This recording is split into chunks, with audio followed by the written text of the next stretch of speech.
15-жылы 17 ноябрда жер тирөө болгон мезгилде светтердин баардыгы өчүп айылда. Ошо жер тиреген күнү саат 11-лерде тирегенде мен үйдө отурат элем, үйдө отурганда эле жер титиреп калды.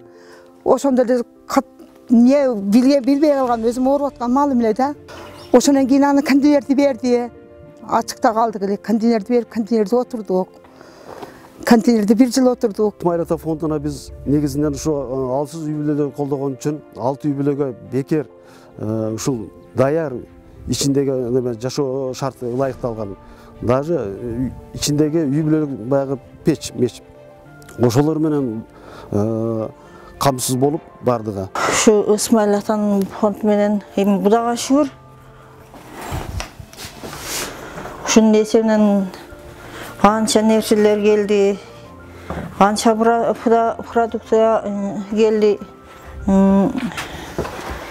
200 000 акча берилди. Ушул Ысмайыл ата фондуна чоң ыраазычылык айтабыз.